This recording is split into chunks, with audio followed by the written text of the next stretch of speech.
I'm here to present on animated short films. Now, here's the thing. Animated short films are unlike any other form of short film out there because here's the thing: with enough effort, animated short films can truly portray anything.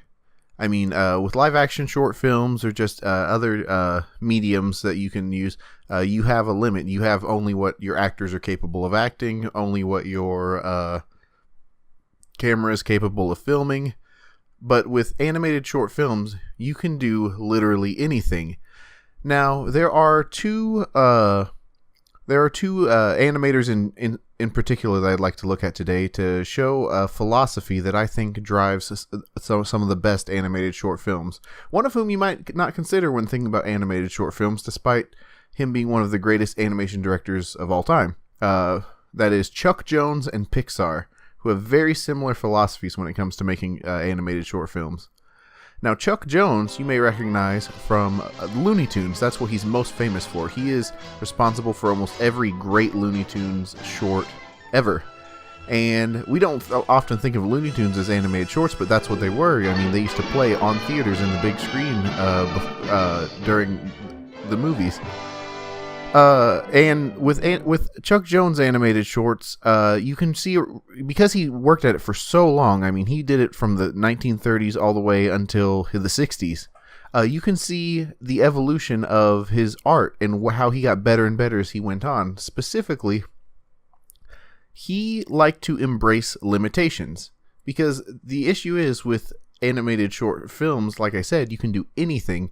And because of that, it becomes really easy to become boring. Because the sky's the limit, you don't have any negative space to work around in that. There's no challenge there, because you can do literally anything. And you can see this in his earliest shorts. A lot of his reactions, he would take and have just multiple reaction after reaction after reaction, trying to get as many funny images out there as possible in the hopes of getting a laugh out of the audience. But here's the thing, that is not necessarily the best way to do it.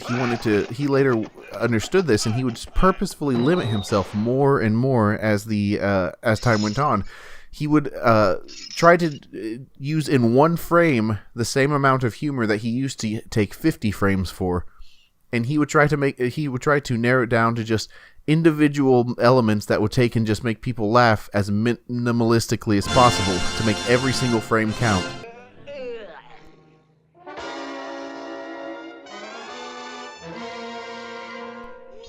Take, for instance, this famous scene. If you examine it closely, there's almost nothing going on here dialogue-wise. There's very little movement in the motion and everything. It's all just silent with music playing in the background and just the tiniest of motions. But it's one of my favorite Looney Tunes scenes of all time, just because of how hilarious it is, because he embraced limitations and limited himself to really simple motions and really simple faces that would have the greatest amount of impact, because he wanted to challenge himself. He did this in other shorts as well. At one point, he challenged himself to make an entire short in which the only dialogue in the entire short was the song "Hello, My Baby." And that seems impossible, but nowadays we recognize as one of the funniest Looney Tunes shorts of all time. The dancing and singing frog is absolutely hilarious. Then you'll be left alone, oh baby, telephone and tell me I'm your own. He did this in so many different ways in so many different places, and I want to move along, though, to Pixar, because I feel that they also represent this idea of doing what you can't, of embracing limitations and purposefully challenging yourself to do things that you would find impossible. With Pixar, their shorts, specifically, their shorts are noteworthy for utilizing new technologies, because whereas with 2D animation, the sky's sort of the limit based on drawing talent, 3D animation, your limits are mainly set based around technical limitations of the time. And with Pixar, they did this over and over and over again. They tried to purposefully build shorts based around concepts that are almost impossible to do in computer graphics at the time, in order to prove to themselves that they can do it, and then take a step further and just keep pushing and pushing, and in the end, it ended up leading them to be one of the biggest computer graphics technology companies out there. One of their earliest shorts, Luxo Jr., is a perfect example of this. At the time, lighting was a very difficult thing to do in computer graphics, and this is them purposefully trying to make a sketch in which it's literally lamps interacting with each other, which requires new lighting software to be built. Or later on, they do Gary's Game, to where they attempted to do skin and cloth, which is incredibly difficult to do in computer graphics at the time. Or For the Birds, which is another famous one. And that required them to do a new method of rendering feathers that they would also use for hair and fur and things like Monsters, Inc. later on. Or Day and Night, one of their more recent ones. They wanted to attempt to blend 2D and 3D animation in a way that hadn't been done up until then. Or one of their really recent ones, Piper. They wanted to create a new system for rendering water and sand, things that are almost impossible to render on a computer, but they created new simulations that looked super realistic. So I feel that both Chuck Jones and Pixar's reasons for their success, apart from their natural talent and everything, is that they purposefully limited themselves and set challenges for themselves and embraced the philosophy of purposefully doing things that would make it more difficult for them. Another great example of this, it's not a short film, I'll just bring it up real quick. Who Framed Roger Rabbit?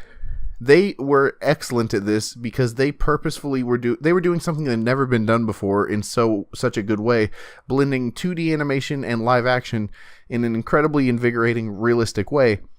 And they created a term in the animation industry called bumping the lamp, which is the idea of doing something that is so outlandishly difficult just for the sake of showing others that you can do it. Because in a famous scene in Who Framed Roger Rabbit, Eddie Valiant hits his head on a lamp, which causes it to swing around the room, changing the lighting in the scene. Well, live action, that's no problem. You have a camera to capture it. But every frame of Roger's animation had to be redrawn and reshaded for every single change of that lamp as it spins around the room. And they did that on purpose, not so that, for any sort of aesthetic effect, but just so that they could show themselves that they could do it. And it led them to be much more passionate and much more energized about the overall project. And it led them to create new technologies and new ways of thinking that revolutionized the animation industry. But overall, I think that that's the philosophy that animators and short films need to understand, is that animation is a limitless potential for short films. And the issue is, when you have no limits, you won't know what to make. And so if you purposefully limit yourself or purposefully set barriers for you to break through and do the impossible, you can create something really great.